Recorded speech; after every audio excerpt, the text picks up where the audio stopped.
স্বপ্নে মৃত প্রিয়জন, এক রহস্যময় সত্য।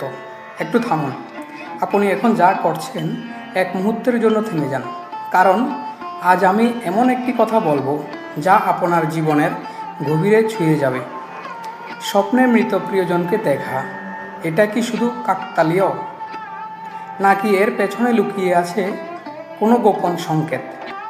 আজ আমরা শুনব একটি প্রাচীন কাহিনী, যার মধ্যে লুকিয়ে আছে এই রহস্যের উত্তর। অনেক পুরানো সময়ের কথা। দেবর্ষি নারদ 3 লোক ঘুরে বেড়াতেন। একদিন তিনি পৃথিবী থেকে ফিরে আসছিলেন। পথে তিনি এমন কিছু দেখলেন যা তার মনকে অস্থির করে তুলল। জঙ্গল, নদীর তীর, বাড়ির কোণে তিনি দেখলেন অসংখ্য আত্মা ঘুরে বেড়াচ্ছে। কেউ কাঁদছে, কেউ নিজের বাড়ির দরজায় দাঁড়িয়ে আছে কিন্তু ভেতরে ঢুকতে পারছে না। কেউ নিজের পরিবারকে দেখছে কিন্তু কথা বলতে পারছে না। নারদজি ভাবলেন, এরা কারা? এদের এমন অবস্থা কেন? এই প্রশ্নের উত্তর খুঁজতে তিনি চলে গেলেন যমলোক। যমরাজ তাকে সম্মান দিয়ে বসালেন।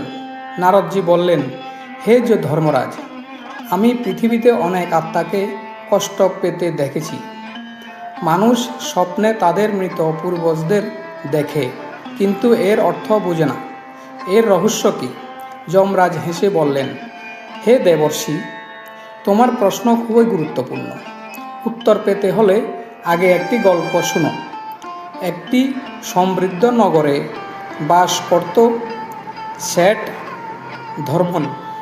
তার 4 ভাই, সুমন, নন্দন, বিরোচন ও বিভান। এরা একসাথে সুখে শান্তিতে থাকত।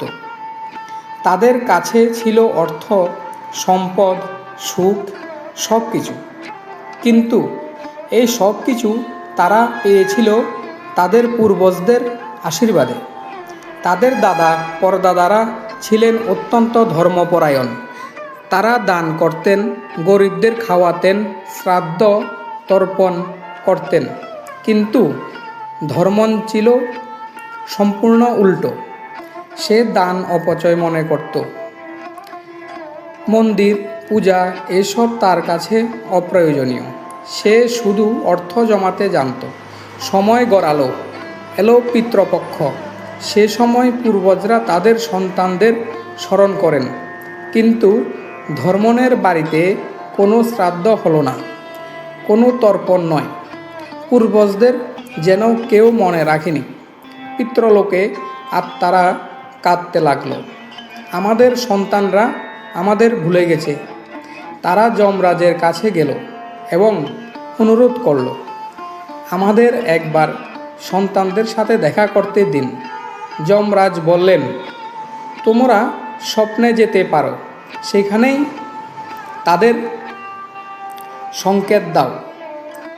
সেই রাতেই ধর্মনের স্বপ্নে তার পূর্বজরা এলেন। তারা দাঁড়িয়েছিলেন, চোখে কষ্ট, মুখে অভিযোগ। হাত বাড়িয়ে কিছু চাইলেন, কিন্তু ধর্মন কিছুই বুঝল না। সকাল হলো, সে সব ভুলে গেল। প্রতিদিন একই ঘটনা ঘটতে লাগলো।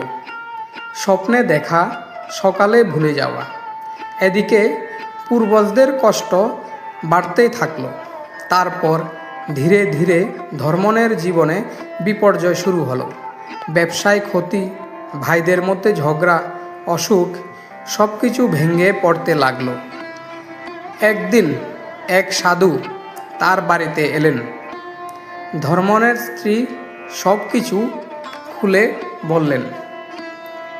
সাধু বললেন, এটি পিতৃদোষ, তোমাদের পূর্বজরা অসন্তুষ্ট।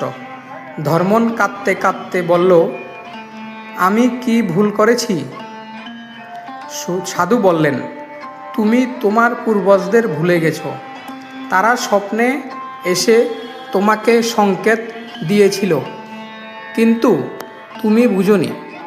ধর্মন কেঁদে ফেলল, এখন কি করব?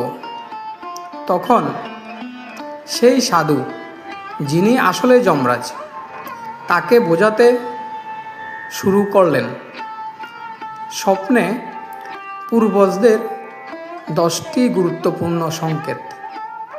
ভুখা বা তৃষ্ণার্ত দেখা গেলে তারা কষ্টে আছে, শ্রাদ্ধ ও তর্পণ করা উচিত। শৃঙ্খলে বাধা দেখা গেলে তারা মুক্ত নয়, পিণ্ডদান করা জরুরি।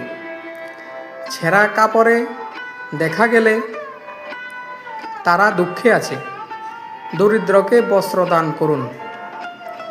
কিছু চাইতে দেখলে তাদের কোনো ইচ্ছা অপূর্ণ, সেই ইচ্ছা পূরণ করুন।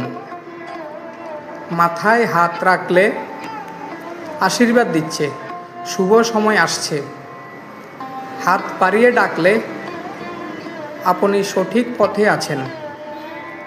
হঠাৎ অদৃশ্য হয়ে গেলে সতর্কবার্তা, সামনে বিপদ। রাগান্বিত দেখলে আপনি ভুল পথে চলছেন। কাঁদতে দেখলে বড় বিপদের ইঙ্গিত।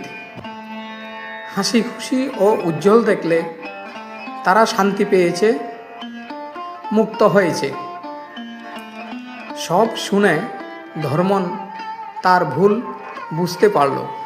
সে তার ভাইদের নিয়ে নদীর তীরে গিয়ে শ্রাদ্ধ তর্পণ করল, দান করল, গরিবদের খাওয়ালো। সেই রাতেই তারা আবার স্বপ্ন দেখল। এইবার পূর্বজরা হাসছিলেন, সাদা পোশাকে শান্ত আশীর্বাদ দিচ্ছেন। এরপর ধীরে ধীরে সব কিছু ঠিক হয়ে গেল। এই গল্প আমাদের কি শিক্ষা দেয়?